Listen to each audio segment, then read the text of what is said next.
see, I hope I can play a bigger role alongside the Chancellor to absolutely play our part in relation to climate finance. Everybody is saying also, with changes that they're seeing in the United States, that the City of London is the place for climate finance. We recognise that, and therefore there's more that we can do. And you spoke earlier about BII. Is encouraging BII to take an active role in, I don't know, blue bonds, green bonds, different forms of climate finance? Is that something that you're in discussion with them over? It is something under consideration. And one point, I actually got clarity. I couldn't understand why, and I'm a big fan of BII, even though they might not think that, why they got quite a considerable uplift when other areas were getting reductions or being cut. And you were talking about the shift from being a donor to an investor. So I'm assuming that, and you were talking about economic growth is the only way out of poverty. So I'm assuming that that's why they got the uplift. But BII tends to invest in middle income countries, and it tends to be the more stable countries that are able to take that sort of investment. Is there still a priority in your mind for the poorest of the poor, that we will be supporting them to get close to being in a position that they could take economic investment? Well, actually 60% of their portfolio is in Africa. Yes, that's right. I announced a 50 million Africa Resilience Investment Facility specifically for low-income countries at the G20 in South Africa back in February. And just two statistics that have stood out to me that have really affected me. Despite all that's been spent on development by the global West, 50% of Africans still do not have access to electricity. Exactly. And so you've got to ask, could we have done more in the past in relation to finance and energy? And I think the answer is yes, as a Western community, to alleviate that. And certainly should we be doing more in the future to bring that down. And it's still the case that only 3% of climate finance is available to African economies. So that's why I also say, and the committee is pressed this morning, as I understand it's your right to do, and I would if I was sitting on the committee. But you know, let's be clear that if 50% of Africans have not got access to even electricity, for all that we're attempting to do in education, for all that we're attempting to do for women and girls, how does that affect women and girls? Profoundly. There is more to do, and that is why when African leaders say, no, what we want from you is economic growth, please. What we want you is to support us with jobs. What we want you to do is do UK, thank you for what you're doing on trade in Africa, but could you do more? I get it. I absolutely get it, because the answer must be that we could do more, which is the new model that we're moving to. When Mr. Reid asks about vision, that is the vision. Technical skills, better support on energy, better support on climate and climate finance. That is what the continent say they want. Economic growth, the same that we want for our own constituents. You'll be very keen to read our forthcoming report on community energy. And we have been really impressed with some of the micro businesses that have benefited from having their own source of energy. But one of the comments that we keep on getting is BII, other development institutes, the scale of their investment is to such a point that it rules out a lot of those little sort of start-up businesses and locations and areas where really we're talking tiny financial investment to enable them to sort of get their egg business off the ground. So if I can urge you to also be looking at the poorest of the poor and the initiatives that we can be doing, whether that's bilateral or encouraging the multilaterals to do more. It seems, whilst difficult to find the investments for BII that are ready and that meet their terms, there are many, many tiny ones that are not even getting a look in on that stage. So anything you can do Foreign Secretary, I'd be hugely grateful That's for. why this new African Resilience Investment Facility is so important. It's a 50 million fund, so it's specifically for those micro businesses that has been established. They're doing great work in South Africa, but I think that I do recognise, and the committee will recognise, that we should be very concerned, despite countries travelling out of ODA recipient status and becoming middle-income countries or less developed countries. There are a group of countries, particularly in the Horn of Africa, countries like Chad, like Sudan, countries in the Sahel like Niger, that are subject to the worst of the climate catastrophe, that are subject to the worst of conflict and malign agents, Wagner forces and others, playing a role in their countries, so really affecting governance. So there are a group of countries that are incredibly fragile, that will require good coordinated response. Some of that must come from multilaterals, and I've been pressing multilaterals to do more, particularly in conflict zones. But some of it will have to come from bilateral aid with partners working together.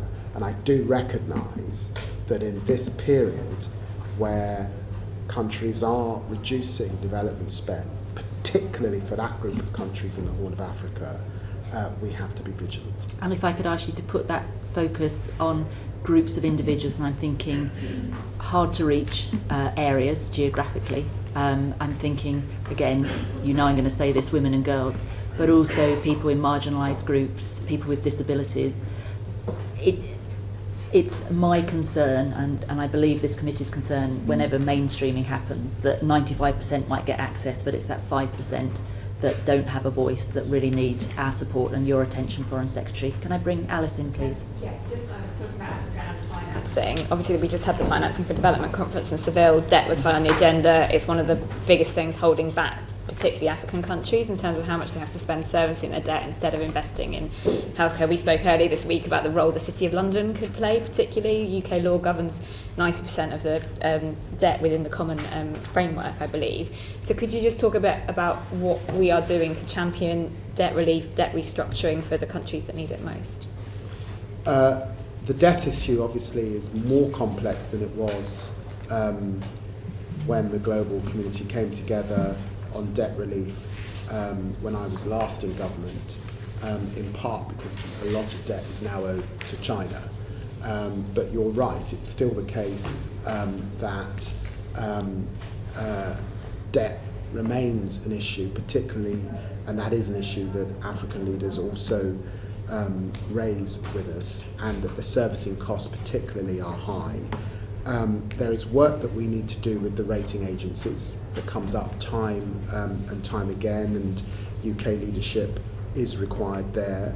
A fortnight ago, as you said in Seville, we welcomed the package of reforms on debt, specifically strong action to improve the voice of the debtors particularly, and debt transparency, disaster pause clauses particularly, pioneering innovations like the innovation that we've made around insurance can play a role.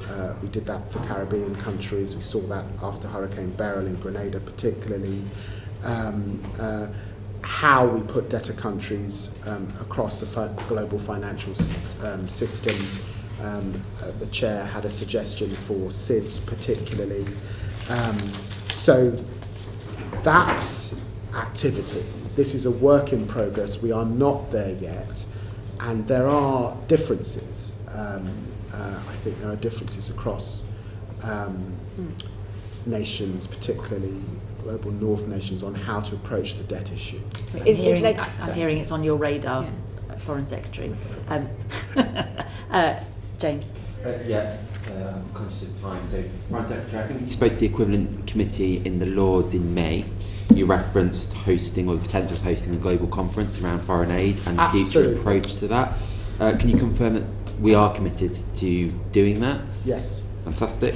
And the objectives of the conference, you clear at the moment the objectives of that conference? Well, I want to convene on the issue of coordination with other countries, obviously with parts of the global south, and obviously with some of the NGO community. It's really a future of development conference in what has been a very turbulent year for development. We do need some innovation. We should be coordinated in our approach. We do need to hear this voice that we have heard through our Africa approach, but not all other nations have undertaken that sort of exercise. So we've got to bring that voice to the table. In a way, I would have liked the conference to be tomorrow, but in truth, I'm conscious that we've got UNGA, we've got COP. It's a busy autumn period, so it may be that this is towards the end of the year, the beginning of next year, to allow the space, but also to give colleagues the time really to think through the innovations that they want to see, and to recognise with the closure of USAID particularly, and with the UN reform programme and the work that Tom Fletcher's doing on the humanitarian aid piece, there is a lot of work that's happening, but we should let that work complete, come together and really refresh our global development offer. That's why I want that conference, and it should be held here in London, because we have always led on these issues. Foreign Secretary, we're excited to hear that, and the committee's keen to help any way that we can. A few final questions from Monica. We're turning across the pond, and over to you. Ms. Harding. Thank you, Foreign Secretary. What has concerned you most about the very significant cut in US development spend? Well, I did raise this with Marco Rubio. He was at pains to emphasise to me that that they would be looking at these issues through US national interests. He was at pains to emphasise to me most recently the work that they've done with Rwanda and DRC, for example. Yesterday I was speaking to colleagues in the US about my concerns about extremism in parts of the Horn of Africa. This has been very disruptive to the global aid community. That's a concern. But I am pleased that the United States is examining how it can continue to play a role, particularly in the continent of Africa. So, Foreign Secretary, the cuts are huge, and as you say, will disrupt the provision of aid. And given that you are at pains to point out that your position or the cuts to UK aid are not ideological, are you doing anything to persuade the US to change course on, for example, the end of funding for 𝗚, for Gavi? They've rejected the US the Sustainable Development Goals. They've reinstated the Mexico City policy, etc. What conversations have you had about that? My emphasis has been coordinating with partners to meet the need that we see. We will not be able, even as partners, to meet all of the need that we see. I have also, of course, made representations about my concern that other autocracies or countries that are keen to break up the rules-based order might move into some of the gaps. So of course I've made those representations, but I am confident when you see the US in areas like Somalia, as I said, the DRC, Rwanda, playing a role, that we will see funds coming back into the system, but they will be coming back in a different way. And can I reference what you've just said to other actors moving into the space? And you referenced this in your 𝗚𝗃𝗏 speech. Are you worried about the impact of USAID cuts and UKAID cuts in the threat from Russia and China moving into the spaces that we vacate? Well, to be fair, China's Belt and Road Initiative started a long time before decisions made on USAID. That's been a journey that's been happening for most of my political career, to be fair. And look, of course, there's always going to be a role for superpowers in relation to supporting the poorest wherever they are. There was a consensus after the Second World War that countries that largely make up the G7, European partners, did have an important role to play. Not solely, actually, this was a self-interested role, because often these problems find their way to our own countries. So there's self-interest here. The Americans have said that they're acting in their national interest, so they too concede that there must be some self-interest in ensuring, for example, the outbreak of pandemic affects us all, climate affects us all, conflict often comes back to the doors of countries who've heavily invested in defence. All of this requires action.